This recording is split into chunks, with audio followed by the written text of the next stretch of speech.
So I'd like to invite Andy of Toyo to give us that demonstration.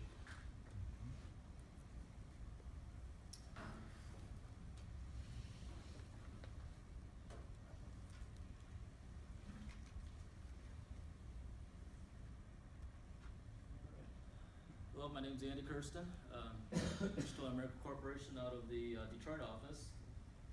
And today I'm just going to briefly talk about, from a metrology standpoint, how we can kind of conceptualize the idea of virtual metrology. So I typically, as working with our CMMs, our DMEs, and the different sensors on our systems, I will need a part. Traditionally we need a part, and then I can stage it, and then take measurements off of it dimensionally, either with non-contact lasers or camera systems or even tactile scanning probes, right?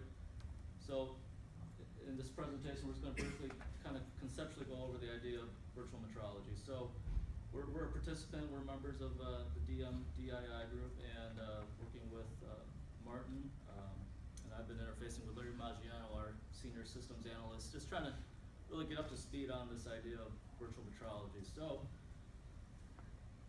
again, from a metrology standpoint, we want to really get as much information right at the machine tool as possible, right? So we'd like to bring metrology right to the cutting edge, literally, right? So there's two data sets that we can work with to kind of simulate this. So one data set could be from a CAM generation software like StepNC, and we could actually import that data in as a STL file format, and then do a simulated comparison. What I'm going to demonstrate real time would be the getting the data from the digital twin model, from the real-time tracking, right? We can then simulate really what's going on at the machine tool in Renton. Okay. So we're really at the stage where we can bring that data in and get and visualize growth pretty well. So whether the actual path was complete, or whether there was absence or presence of features, but ideally in the future we're hoping to get to the level and resolution of the data to look at surface condition, maybe even surface finish, looking at cusp deviations.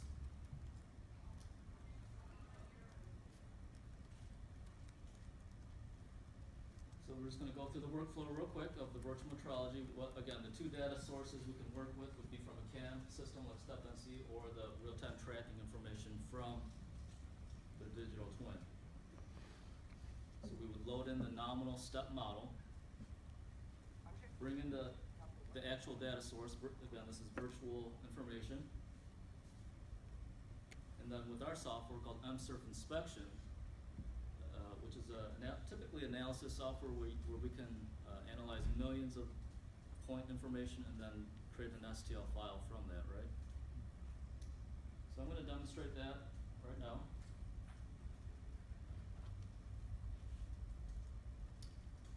So this is our MSurf Inspection interface. And I'm just going to manually run through it once, and then I'll automate the process as well. So we're going to first bring in the nominal step model. And here it is. This is, I believe, stage 1 of this. It's pretty corresponding to this, yeah. Setup 1. Exactly, boxy part here. And I'm going to go to the measure task to import in our virtual data.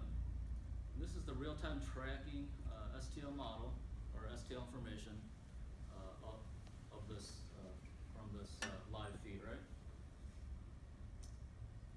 We could do a part alignment if we needed to at this stage, but since everything's right on top of each other, we can go ahead and do a comparison. And I will just turn off our model so we can visualize the actual real-time deviation. So we can see we still have some paths still on this particular stage, right? So I captured this when we were halfway through finishing the top. So you can see the green part, it's good, it's correct. The red part meant that there was still some material left in the top, and the red's around the side because we hadn't even started on that yet. Okay. So I'm going to go ahead and just, again, that could be done manually, but I'll just demonstrate the automation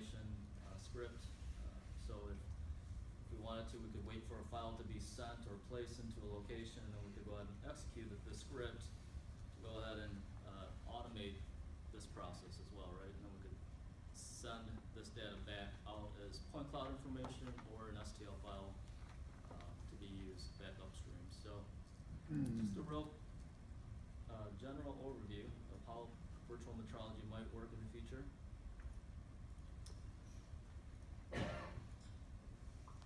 And then, so just real brief, the last few slides. You know, one of the minor issues right now is just the STL file that we're currently getting is flat triangles, just from the point cloud information. And so we're investigating possibly, hopefully getting a little bit more intelligent meshes. So there's two things: you get better geometry accuracy, and also the reduction in file size.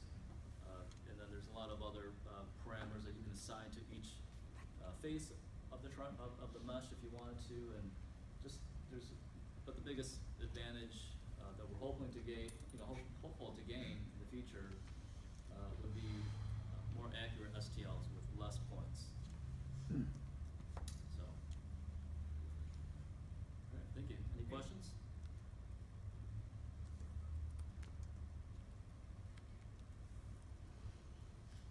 Okay, so that was the metrology of the future.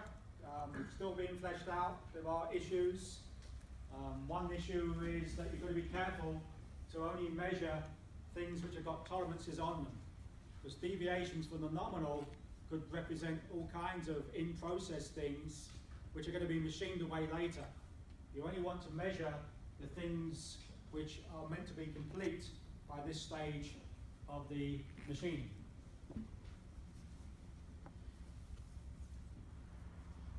So that's our system.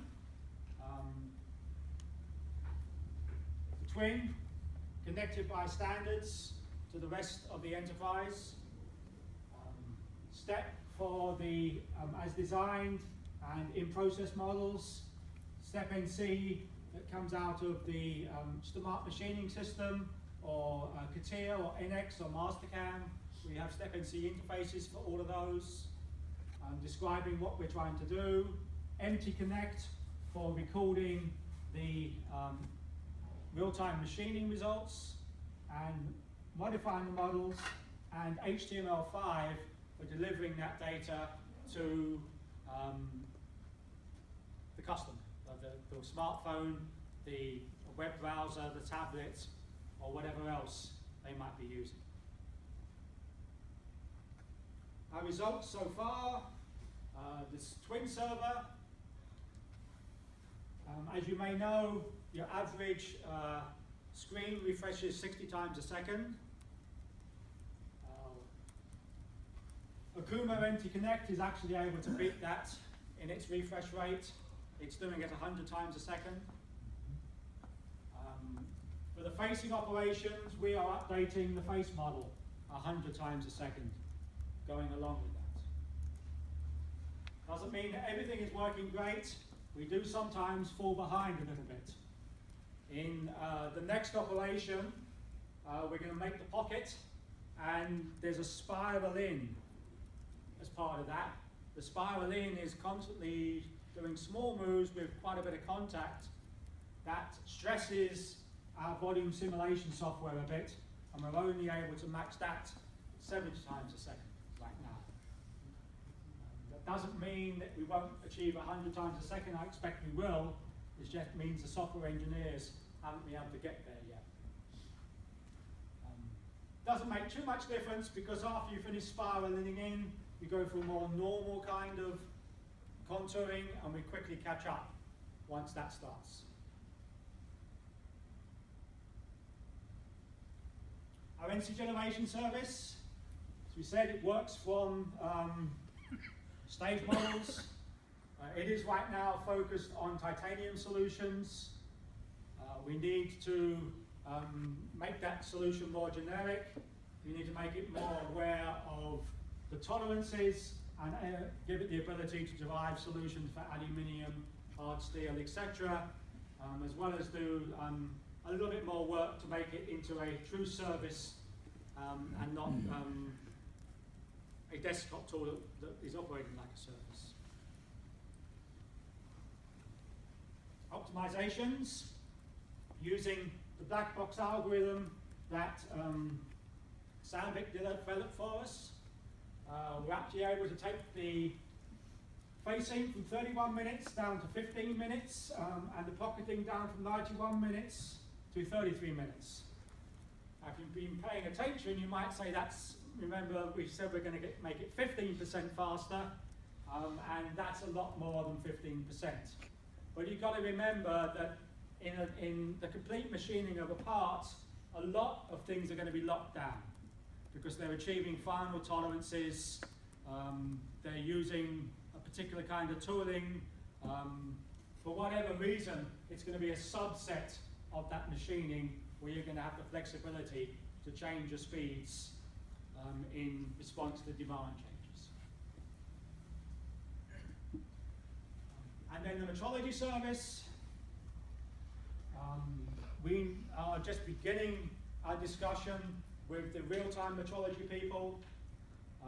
Certainly sometimes we need to send them more facets, more points for the detailed parts of the measurement. But for the flat face at the top, that really can just be modeled as two triangles, and we can just send that to them and they should be able to work with that as is, but it's a slightly different mode since they're more used to dealing with scans of thousands of points, and that's the more normal kind of input.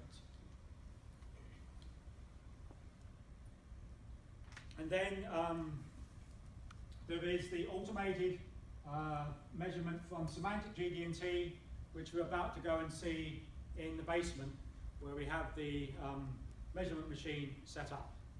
We could bring a measurement machine here, we couldn't bring a machine tool. We connected to the machine tool in Renton using MT Connect, and we'll demonstrate downstairs using the CMM. So finally, for me, I'd just like to thank all our partners and the Digital Manufacturing Design Innovation Institute, who paid for this work, or cost-shared this work with us. We've been looking at two projects, Mind the Gap, which is at completion. Mind the Gap has been responsible for the solution generation and the development of the basic digital twin software. O3, which is doing the measurement, is only at its first stage. We have 2 more iterations, 12 more months to go to complete the various measurement parts of the system. And downstairs, Asa will talk about some of our plans to complete the loop so that we don't just machine, measure, and send that QIF into the ether. We use it to improve the production process. So, Boeing, Vimana, Mitutoyo, ITI, Sandvik, Penn State. Vanderbilt's not here, but they did a lot of the basic work on the visualization of the ABM program. All of those organizations, we're very grateful to their participation. We're also grateful for you to spending part of your morning with us to take a look at our demonstration. Yes, question? Just a little business when you're done, I'm sorry. Oh, okay. Yeah.